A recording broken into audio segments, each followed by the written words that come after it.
अर्जेंटी में स्वागत आपका। मैं हूं योगेंद्र, आप देख रहे हैं खास खबर। खास खबर में हम बात करेंगे सुप्रीम कोर्ट के ऐतिहासिक फैसले की, जिसमें 1998 यानी कि 26 साल पुराने फैसले को भी बदल दिया गया। नॉट फॉर वोट, यानी कि वोट के लिए पैसा।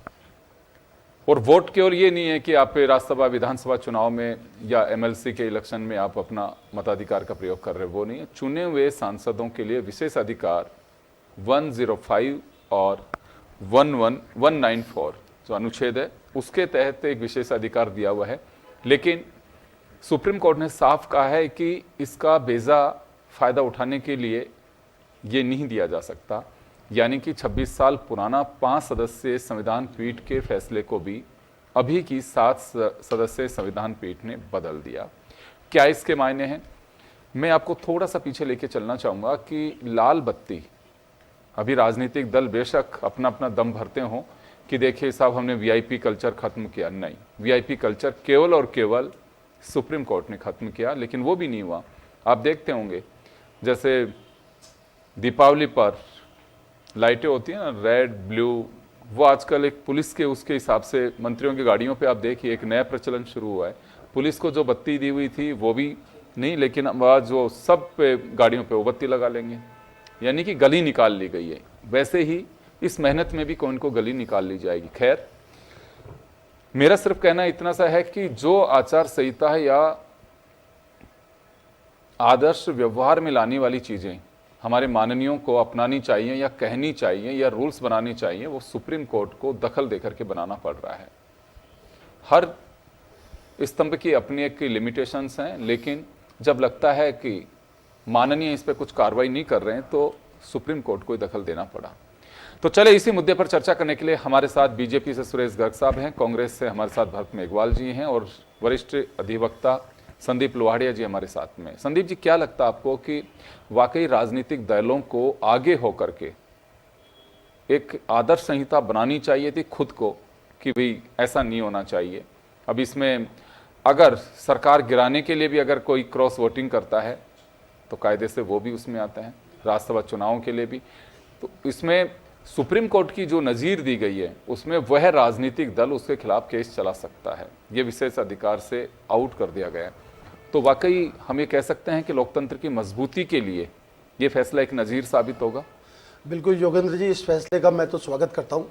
और वास्तव में जिस इंटेंशन से, जिस प्रयोजन से एमपी एमएलए को या चुने हुए प्रतिनिधियों को लोग भेजते हैं और वो संसद में जाके या विधानसभा में जाके पैसे के बदले क्वेश्चन उठाते हैं और वोट बदल देते हैं, एक जीते हुए आदमी को हरा देते हैं, हारे हुए आदमी को जिता देते हैं, तो ये सब चीज़ें रोकने के लिए राजनीतिक दलों को पहल करनी चाहिए थी। लेकिन राजनीतिक दलों ने इस बारे में कोई पहल नहीं करी और सुप्रीम कोर्ट ने स्वयं संज्ञान लेके, क्योंकि सुप्रीम कोर्ट का ही 26 साल पहले का फैसला था कि ये सब चीज़ें 197 के दायरे में, लोक सेवक के दायरे में राज्यसभा सांसद, लोकसभा सांसद या एमएलए को लाना चाहिए। लेकिन सुप्रीम कोर्ट के उस 5 सदस्यीय जो जजों का फैसला था उसको 7 सदस्यीय जजों के फैसले ने बदला और ये माना कि इसके नाम पर बहुत बड़ी लूट हो रही है, इसके नाम पर भ्रष्टाचार हो रहा है। और सुप्रीम कोर्ट ने यह भी माना कि हम जो संसद है या आपकी विधानसभा है वो एक बहुत बड़ी पंचायत होगी एक स्टेट के लिए और देश के लिए, हम वहाँ खुला भ्रष्टाचार करने की परमिशन नहीं दे सकते। इसलिए सुप्रीम कोर्ट ने ये सब चीज़ें करी। मैं सुप्रीम कोर्ट के इस फैसले का स्वागत करता हूँ और राजनीतिक पार्टियों को लागू भी करना चाहिए और ऐसे लोग जो भ्रष्ट छवि के लोग हैं या जिस तरह के लोग हैं उनके खिलाफ कार्रवाई करनी भी चाहिए और उनके खिलाफ कार्रवाई को प्रेरित भी करनी चाहिए। बिल्कुल, लाल बत्ती की बात हो या फिर राजनीति में अपराधीकरण का खात्मा हो, यह भी सुप्रीम कोर्ट के तहत ही हुआ। सुरेश जी, आपको नहीं लगता है किसी भी राजनीतिक दल के लिए, और कोई देखिए आज की पोजीशन में, क्योंकि टिकट से ही ले लीजिए, करैक्टर वहीं से शुरू हो जाता है। कोई भी राजनीतिक दल, उसकी एक इच्छा होती है, दागी हो या बागी, चुनाव जिताऊ होना चाहिए। उसके वारंट निकले हुए हों, चाहे उससे ईडी, सीबीआई, उस राज्य की एंटी करप्शन ब्यूरो वो ढूंढ रही हो, लेकिन पार्टी का दामन चूम लेते हैं और उन्हें टिकट भी दे देते हैं और वो पाक साफ हो जाता है, जिसके खिलाफ आपराधिक मामले दर्ज हों। लेकिन एजेंडा एक ही होता है कि चुनाव में जीतना है। तो क्या लगता नहीं है कि वास्तव में राजनीतिक दलों को खुद को नई सूचिता तय करनी चाहिए और बताना चाहिए कि हम खुद ही इस रूट पे काम कर रहे हैं। देखिए योगेंद्र जी, निश्चित रूप से सुप्रीम कोर्ट का जो डिसीजन है वो स्वागत योग्य है। भारतीय जनता पार्टी इसका स्वागत करती है कि नोट के बदले वोट की जो परंपरा पिछले टाइम पे नरसिम्हा राव जी के टाइम पे था और भी कई घटनाएं हुई है, तो उसको अगर सुप्रीम कोर्ट ने रोक लगाई है कि भाई इस तरह से होना नहीं चाहिए, ये स्वच्छ परंपरा है, अच्छी बात है, तो हम तो इस चीज़ का स्वागत करते हैं कि इस तरह की परंपरा नहीं होनी चाहिए। जो जीत के आया है वो अपनी पार्टी के प्रति कमिटमेंट उनका होना चाहिए और स्वच्छ राजनीति में ही भारतीय जनता पार्टी विश्वास करती है और सुप्रीम कोर्ट के फैसले का स्वागत करती है। जी भरत, आपके पास में आना चाहूँगा। बीजेपी स्वागत कर रही है और मुझे लगता है कि स्वागत तो आप भी करेंगे, लेकिन इस स्वागत और सत्कार का झलक अगर पहले ही राजनीतिक दल दिखाते तो मुझे लगता है कि ये नज़ीर पेश नहीं करनी पड़ती। योगेंद्र जी देखिए, माननीय सुप्रीम कोर्ट ने लगातार 3 एक ऐसे बड़े ऐतिहासिक फैसले दिए जिनसे भारतीय जनता पार्टी को बड़ा धक्का लगा, जिसमें पहला फैसला था इलेक्टोरल बॉन्ड का, दूसरा चुनाव जो वहाँ चंडीगढ़ में हुआ मेयर का, और तीसरा ये आपने देखा कि किस तरीके से हिमाचल में अभी राज्यसभा का चुनाव था, मात्र 25 सांसद विधायक थे इनके पास और 40+3 कांग्रेस के पास थे, उसके बावजूद भी इन्होंने अपना कैंडिडेट उतारा और वहाँ प्रलोभन देकर जिस तरीके से एंटी क्रॉस वोटिंग कराई गई। हमने उत्तर प्रदेश में देखा कि उत्तर प्रदेश में किस तरीके से सपा के और बाकी लोगों को इन्होंने क्रॉस वोटिंग कराई, और राजस्थान में भी जब राज्यसभा का चुनाव था इससे पूर्व में, और किस तरीके से एक बहुत ही बहुचर्चित जो टीवी के मालिक थे उनको उन्होंने उतारा और किस तरीके से प्रलोभन देने का काम किया। तो ये माननीय सुप्रीम कोर्ट ने एक बहुत बड़ी नजीर पेश की है भारतीय जनता भरत, पार्टी। मैं एक बात जानना चाहूंगा। देखिए यहाँ पे आपने कहा कि प्रलोभन देने की कोशिश की और प्रलोभन दिया गया। प्रलोभन किसको कहते हैं? क्रॉस वोटिंग अगर मतलब हुई तो किसी ने प्रलोभन से दिया, यही होगा। मुझे एक बात बताइए, उसी चुनाव का जिसका आप जिक्र कर रहे हैं, फिर भरतपुर विधायक ने कैसे आपके पक्ष में वोट दिया? वो अंतरात्मा से वोट मिला। देखिए, जब भरतपुर विधायक सिंगल ने जो वोट दिया था, धौलपुर शोभा रानी खुशवा, हाँ। शोभा रानी खुशवा जी थी। आपको ज्ञात हो कि उस समय किस तरीके से शोभा रानी खुशवा जी को कोई प्रलोभन भारतीय ये कांग्रेस पार्टी द्वारा कोई दबाव या वो नहीं दिया गया था, और उस समय बहुमत था कांग्रेस के पास और पूर्णतः बहुमत था 3 के 3। लेकिन मैं ये बात कह रहा हूं कि जब आपके पास बहुमत नहीं है और उसके बावजूद भी आप इस तरह के कार्य करते हैं, जैसे कि हिमाचल में हमने देखा, आप तकरीबन 10 सीट आप पीछे थे, उसके बावजूद आपने अपना कैंडिडेट उतारा और उसको जिताया। इसका मतलब कहीं ना कहीं तो आपने किसी ना किसी तरीके से पैसे देने का काम किया है, और पूरे प्रदेश के अंदर, पूरे देश के अंदर आज इसी तरह की चीजें चलती आ रही है। निश्चित तौर पर इस तरह की कोई चीज नहीं होनी चाहिए, चाहे वो वोट देने की बात हो, चाहे वो सवाल क्वेश्चन लगाने की बात हो, क्योंकि आप में एक विश्वास जनता का भी होता है, और जब आप विधायिका के अंदर बैठते हैं, चाहे वो संसद हो चाहे वो विधानसभा हो, तो वहां पर आपकी शुचिता को देखने का काम किया जाना चाहिए। और इस जो अभी ये निर्णय आया माननीय सुप्रीम कोर्ट का, वो स्वागत में योग है। लेकिन साथ ही साथ आप ये देखिए कि भारतीय जनता पार्टी जो अभी सुरेश गर्ग जी के साथ हम कितने टाइम से डिबेट पर बैठते हैं, आप देखिए इनका एक उत्साह रहता है डिबेट के अंदर बोलने का, जोर से कहने का, लेकिन आज जब इन्होंने शुरुआत की तो बहुत ही दबे हुए शब्दों के साथ शुरुआत की। दबे हुए नहीं किए, मैटर ही ऐसा है। मैं तो आप सभी से रिक्वेस्ट की है यही। मुझे लगता है कि आज तो आप मतलब उनको उकसाने की कोशिश कर रहे हैं। नहीं योगेंद्र जी, आपने पहले ही एक एडवाइस दी हुई है, पहले ही एक एडवाइस दी हुई है सुरेश जी को कि सुरेश जी कभी भी चिल्ला कर बात ना करें क्योंकि इनको पसीना आता है। तो मैं यही कहूंगा कि स्वागत योग्य फैसला है। चलिए, बिल्कुल स्वागत होना चाहिए। कहने का मतलब सिर्फ ये है कि देखिए, एक कैंडिडेट जीतता है, वो सांसद हो, वो राज्यसभा का भी हो सकता है, लोकसभा का भी हो सकता है, विधायक जो बनते हैं MLC यहाँ नहीं है लेकिन जिन स्टेट्स में है, या विधायक, वो जनता का वोट लेकर के जीतते हैं, और उसके बाद में उस जनता के अरमानों को, उनकी भावनाओं को, अपना ईमान बेच करके, गिरवी रख करके उसे अगर कहीं पाला बदल लेता है तो झटका तो लगेगा ही। और ऐसे में लालच को त्याग करके राजनीतिक दलों को भी बड़प्पन दिखाना चाहिए कि बिल्कुल ये स्वीकार नहीं करेंगे, नहीं होना चाहिए। ऐसे दल बदलू ये तय मान के चलिए कि उसकी अंतरात्मा, अगर उसे कचोट करके आत्मा की आवाज़ के जरिए वो पाक साफ होने के लिए अगर दल में गया है, तो तय मान के चले कि वो कल उस दल को भी धोखा देगा। और हिस्ट्री है ये। क्या लगता है लुवाड़िया साहब? बिल्कुल, बहुत सारा इतिहास है ये। तो अगर कोई दल सत्ता प्राप्ति के लिए खुशी मना रहा हो कि चलिए देख वो वहां से टूट करके मेरे पाले में आ गया, वो आपका सगा नहीं हो सकता। देखिए, जो जिसकी छवि चोरी के रास्ते से अंदर आने की रही है, वो तो उसी तरह की छवि आगे भी अपनाएगा। हो सकता है आज किसी एक पार्टी को धोखा दे रहा हो, कल दूसरी पार्टी को धोखा देगा। यहाँ 2 चीज़ें आ रही है योगेंद्र जी, एक तो भय और एक भ्रष्टाचार। सुप्रीम कोर्ट का दोनों चीज़ों पर ही बहुत बड़ा ये जो फैसला है, दोनों चीज़ों पर है। भय दिखाना, जैसे अभी मेरे साथी ने कहा कि कुशवाहा वाले मामले में शायद मेरी जानकारी में उनके खिलाफ कोई मुकदमा दर्ज था और उनके उस मुकदमे में उनकी गिरफ्तारी हो रही थी, और ये एक तरीके से भय हो गया दोनों ही तरफ। उनको बाई इलेक्शन का टिकट बीएसपी से उनके हस्बैंड जीते थे, उन्होंने रिजाइन किया क्योंकि वो जेल चले गए थे, जेल चले गए थे के टाइम पे उन्होंने बीजेपी को टिकट दिया, बीजेपी से विधायक बनी, फिर बीजेपी ने टिकट दिया, फिर विधायक बन गई और उसके बाद वो कांग्रेस में चली गई। तो ये एक तो भय हो गया, और भय के साथ भ्रष्टाचार, तो दोनों ही चीजें।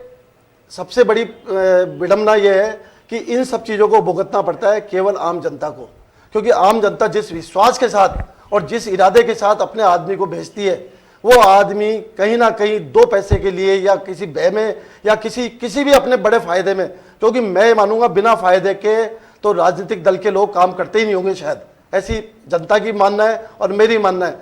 तो ये लोग उस एक छोटे से फायदे के लिए कहीं ना कहीं जनता के मसूबों को और जनता की जो इरादे हैं उनको पानी फिरा के और कहीं ना कहीं वोट बदल देते हैं, जिससे जनता त्राही त्राही करती रहती है। और स्थिति ये हो जाती है कि जिस आदमी को खुलकर बोलना चाहिए, जिसके लिए वो चुन के आया है, वो बोलता नहीं है। तो जनता जो जिन मुद्दों को लेकर विधानसभा, लोकसभा या एमएलसी या अन्य भेजती है, वो मुद्दे गौण हो जाते हैं, आपस में सब एक दूसरे से मिल लेते हैं। क्योंकि बात यह है कि अगर ये वाकई सुरेश जी और भरत जी, ईश्वर करे आप लोग भी हाउस का मेंबर बने, मैं दिल से तमन्ना है मेरी और मैं ईश्वर से दुआ भी करता हूं आप लोगों के लिए।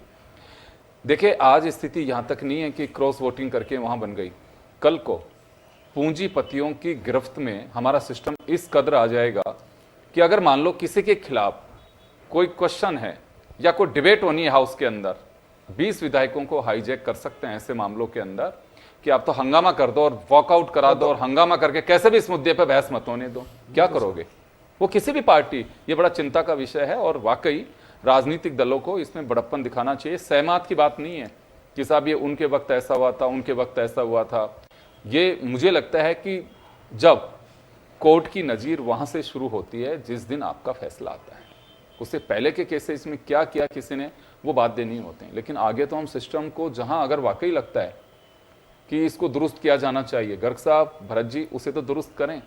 क्योंकि कई बार इस तरह की बातें आती हैं कि लोग विधानसभाओं में, लोकसभा में टटोलते फिरते हैं कि अच्छा इस मामले का है कि उस विधायक को जानते हो क्या, उस सांसद को जानते हो, क्यों जानते हो, उसने मेहनत की है। और दूसरी बात, ये माननीयों के लिए भी बहुत जरूरी है, किसी भी कीमत पर पैसे लेकर के किसी के लिए भी, पर्टिकुलर व्यक्ति विशेष के लिए सवाल नहीं पूछने चाहिए, बहस का हिस्सा नहीं लेना चाहिए। हाँ, लगता है कि वाकई जनता प्रभावित हो रही है, जनता से जुड़ा मुद्दा है, आप जरूर करिए क्योंकि जनता इसी वजह से भेज रही है। तो गर्ग साहब, आपको भरत जी उकसाए या भरत जी को उकसाए, इश्यू ये नहीं है, सिर्फ इतना सा है कि मुझे जो डर लग रहा था वो ये था कि वाकई कहीं ऐसा नहीं हो कि कुछ लोग हमारे सिस्टम पर इस तरह से रिमोट की तरह चलाने लग जाएं और हमारे माननीय उसके रिमोट पर मुजरा करते नजर आए। मैं माफी चाहूंगा, मुजरा इस वजह से कह रहा हूं मैं कि उनके कहे के अनुसार कि इस मुद्दे को उठा दो नेताजी, इस मुद्दे को दबा दो, आपका साथी है, उससे क्वेश्चन मत लगने दो, इसकी पर्ची मत लगने दो, तो उससे सिस्टम हाईजैक होगा। आज आप सत्ता में हैं, कल कोई और रहेगा। देखिए योगेंद्र जी, कांग्रेस के प्रवक्ता ने जब आज सुप्रीम कोर्ट के डिसीजन आए उनका स्वागत किया, तो मैं ये कहना चाह रहा हूँ कि क्या इनके पक्ष में कोई चीज़ आती तो ही सुप्रीम कोर्ट के डिसीजन का स्वागत करेंगे क्या? इनके जो नेता हैं जो अभी भारत जोड़ो यात्रा पे चल रहे हैं, वो तो सुप्रीम कोर्ट का कई बार अपमान कर चुके हैं और कई बार, मतलब कोई सी भी संवैधानिक संस्था हो अगर इनके पक्ष में है तब तो ठीक है, नहीं तो बाकी इनकी बुराइयां होती है, ये इनके सिस्टम में है। अब ये कह रहे हैं कि साहब इलेक्टोरल बॉन्ड में तो 1300 करोड़ रुपए आप लोगों ने भी लिए, आप दे दीजिए डिटेल, आपके पास 1300 करोड़ रुपए आए तो आपको भी दे दीजिए। फिर दूसरा, ये हिमाचल की इनकी कहानियां करते हैं, कर्नाटक में क्या हुआ, कर्नाटक में जवाब देते ना आप। एक तरफ तो ये कह रहे कि साहब भारतीय जनता पार्टी ने वहां पे हिमाचल में ये कर दिया, तो कर्नाटक में क्या किया था? कर्नाटक में भारतीय जनता पार्टी के विधायक ने आपके पक्ष में दिए थे ना वोट, उसके ऊपर क्यों नहीं बोला आपने?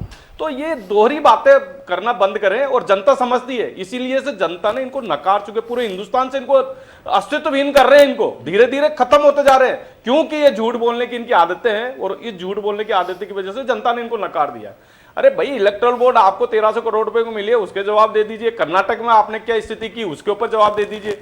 या फिर सुप्रीम कोर्ट का हर निर्णय उसका स्वागत करना चाहिए। जब आपके पक्ष में आता है जब तो सुप्रीम कोर्ट ठीक है, बाकी सुप्रीम कोर्ट खराब है।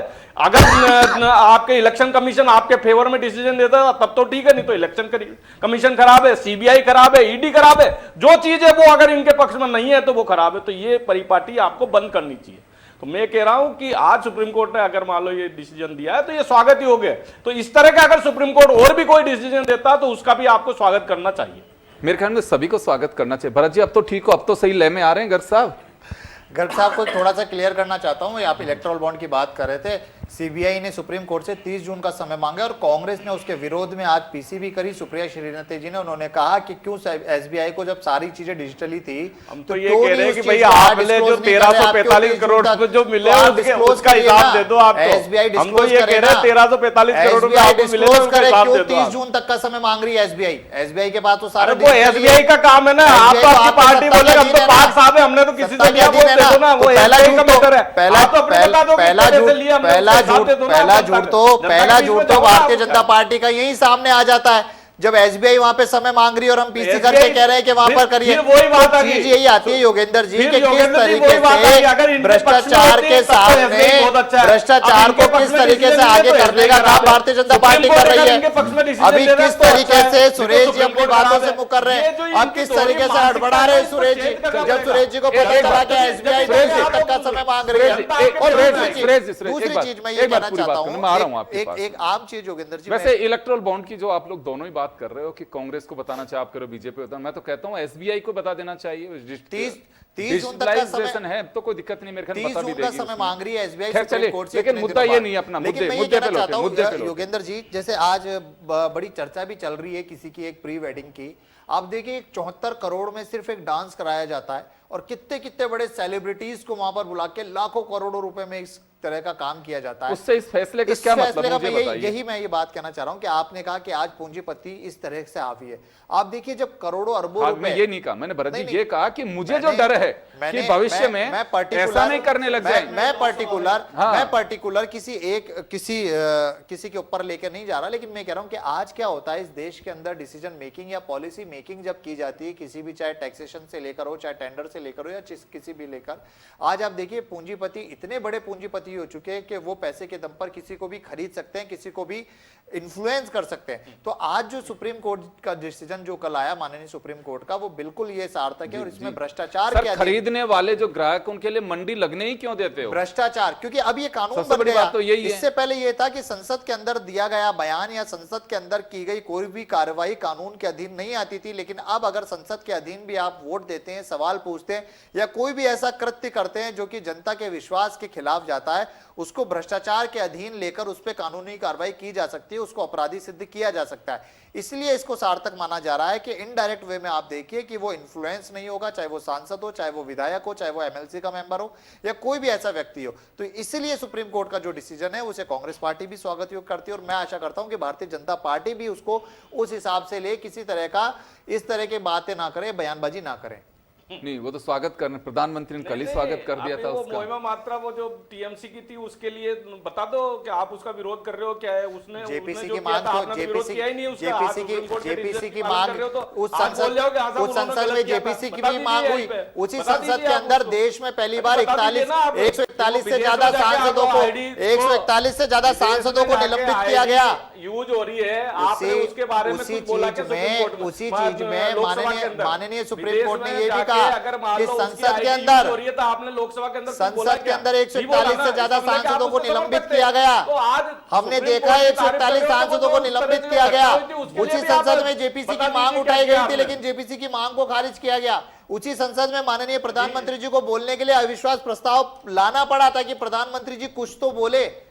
योगेंद्र जी एक बात मैं बोलूं आपको? जी बिल्कुल बिल्कुल संदीप जी, कि मुद्दा जिस मुद्दे पे हम बहस करने के लिए बैठे हैं, शायद मुझे लगता नहीं है कि राजनीतिक पार्टी इस फैसले से बहुत खुश है। बिल्कुल हमाम वाला मामला है, क्योंकि राजनीतिक पार्टियां इस फैसले से इसलिए खुश नहीं है कि आपने आज इस फैसले को आने के बाद दोनों पार्टी है, दोनों मेरे सामने दोनों पार्टी वाले बैठे हैं, और किसी ने ये नहीं कहा कि बहुत बढ़िया फैसला हुआ और हम इसको रिव्यू करेंगे, हम हमारे में जो भ्रष्टाचार है उसको खत्म करने का प्रयास करेंगे, या हम ये मांग करते हैं, हम ये दावे से कहते हैं कि हम ऐसे लोगों को टिकट नहीं देंगे जिनके ऊपर कहीं ना कहीं किसी तरह का कोई आरोप लग रहा होगा। और कहीं ना कहीं दोनों पार्टी इससे अगर मुंह मोड़ती है तो मुझे लगता है कि वो जो आपने शुरुआत में एक बातचीत कही थी कि कानून बन जाता है, रास्ते निकल जाते हैं, तो शायद कहीं ना कहीं किसी रास्ते की तलाश में राजनीतिक पार्टी घूम रही होगी कि इसको भी हम किसी तरह कैसे रास्ते में। देखिए, जैसे दल बदल कानून है, दल बदल कानून लागू कब होता है कि आप विधायक या सांसद रहते रहते दूसरी पार्टी का दामन थाम लेते हैं। आप रिजाइन कर देंगे, रिजाइन कर दीजिए, अब रिजाइन करके हम टिकट दे देंगे और आपको दोबारा जिता करके लेके आएंगे। देखो श्योरिटी वाली बात आप देखिए, तो रास्ता निकल गया। इसी तरह से योगेंद्र जी, इसमें गलत क्या है? अगर मान लो कोई विधायक किसी पार्टी से जीत के आया और उस पार्टी को वो रिजाइन करके जा रहा है और जनता उसको चुन के आ रही है, तो ये तो अच्छी बात है, स्वागत योग्य बात है। गर्ग साहब सुनिए, 3 महीने में, 4 महीने में, 6 महीने में अगर वो रिजाइन करके चला जाता है और फिर दूसरी पार्टी से टिकट लेकर के कई हार भी जाते हैं, आ जाता है, तो आप इसको भी उचित मान के क्रेडिबिलिटी, ये उसकी क्रेडिबिलिटी पे सवाल है, ये उसकी क्रेडिबिलिटी पे सवाल है। जनता उनको चुन के आ रही है, जनता उनको चुन के आ रही है, तो जनता को भी देखना चाहिए कि उस ऐसे व्यक्ति को क्यों चुन के भेजा जा रहा है। फिर जनता ने जिस पार्टी के खिलाफ जाकर उसको वोट दिया, एक बात सुनिए, विश्वास के साथ कुठारघात है। देखिए, मैं जर्नलिस्ट हूं, संदीप जी लॉयर हैं, लेकिन हम सब लोग एक मतदाता हैं, और मतदान कैसे होता है, किन हथकंडों को प्रयोग में लिया जाता है, भारत के लोकतंत्र के इस खूबी को दुनिया जानती है, और हम सब तो बहुत ही बेहतर तरीके से जानते हैं कि एक रात पहले क्या क्या खेल होते हैं। आप मैं सब सुनते हैं कानों से, कत्ल की रात है आज, सोना नहीं है कार्यकर्ताओं के, उस बस्ती को नहीं छोड़ना, उसको सुनते नहीं हो। और विधायकों को वीडियो है वायरल जिसमें कहा कि इलेक्शन की रात मालूम है ना आपको क्या पिला के गया था। फिर आप क्या उम्मीद कर रहे हो सर? वोट कैसे पड़ते हैं आप और मैं बहुत अच्छे से जानते हैं। तो ये मैं एक पार्टी के लिए नहीं कह रहा हूं, सभी की स्थितियां यही हैं। कोई ये दावा नहीं कर सकता कि नहीं साहब बिल्कुल हम तो पाक साफ तरीके से चुनाव लड़ते हैं, बिल्कुल भी वो नहीं करते हैं, और जो लिमिट है उसी के अंदर चुनाव लड़ते हैं। बड़ी अजीब सी बात है, गलियों की बात देखिए, इनकम टैक्स के ऑब्जर्वर्स लगते हैं, उनको दिखाई नहीं देता। आप तो चार्टर्ड अकाउंटेंट है दोनों, सौभाग्य मेरा कि आप दोनों बैठे हुए। संदीप जी 4,61,000 में विधानसभा का चुनाव लड़ रहे हैं। ये मैं योगेंद्र जी आप ये बताइए, बिल्कुल ये दिखाई नहीं देता, ऑब्जर्वर्स आते हैं कि हो क्या रहा है।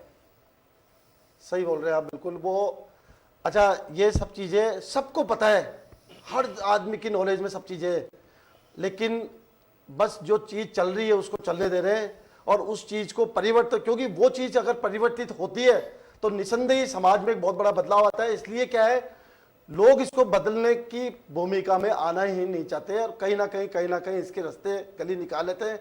और अभी चुनाव बाई इलेक्शन की बात आई कि सुरेश जी ने कहा कि पार्टी में जीत देता है, फिर उसके बाद वो इस्तीफा देके वापिस, तो जनता के पैसे का ही तो नुकसान होता है उसमें। और जो आदमी 3 महीने में अपनी पार्टी का नहीं रहा, वो आपका क्या होगा? उसके अलावा दूसरी बात एक और मैं कहना चाहूंगा सर, पैसे की तो बात है ही, उसके अलावा देखिए जनता का मैंडेट है, किसी को भी देती उसका स्वागत करना चाहिए, ये रास्ते नहीं निकालने चाहिए। कोई भी पार्टी हो चाहे कि हम चलिए तोड़ करके बना लेते हैं या उसको ऐसे करके बना लेंगे। मुझे लगता है कि ऐसे लोगों की हर गलती कीमत मांगती है। ये उन विधायकों और सांसदों को, नेताओं को भी समझना चाहिए। चलिए किसी को उंगली से बुराई हो सकती है, मैं यूं कर लेता हूं, लेकिन ये समझ में जरूर आनी चाहिए कि हर गलती कीमत मांगती है। अगर मैं भी कोई गलती करता हूं उसको कीमत चुकानी ही पड़ेगी। हम खुश हो सकते हैं और किसको कीमत चुकानी पड़ेगी? किसी को तो, और वह कीमत मुझे लगता है कि हमारे मतदाता को और देश के लोकतंत्र को जरूर चुकानी पड़ती है। बेशक गदगद हो जाते हो कि देखिए बाजी मार ली हमने, वो बाजी नहीं है, हम लोकतंत्र को कमजोर करते जा रहे हैं, जिसकी चिंता करके सुप्रीम कोर्ट को आखिर दखल देना पड़ता है। और बेशक हाउस के अंदर इस बात को लेकर के लिमिट की बात होती है, सबकी सीमाएं हैं, हर स्तंभ की, उसको क्रॉस नहीं करना चाहिए, कोई नहीं करना चाहता। लेकिन वाकई विधायिका जब कमजोर होती है तो सुप्रीम कोर्ट को दखल देना पड़ता है, और वो नजीर पेश करते हैं कि हाँ ये सब कुछ बर्दाश्त नहीं हो सकता, इस वजह से ऐसा करना पड़ेगा। चलिए आप सभी का बहुत बहुत शुक्रिया, और खास खबर में इतना ही, दीजिए इजाजत, नमस्कार।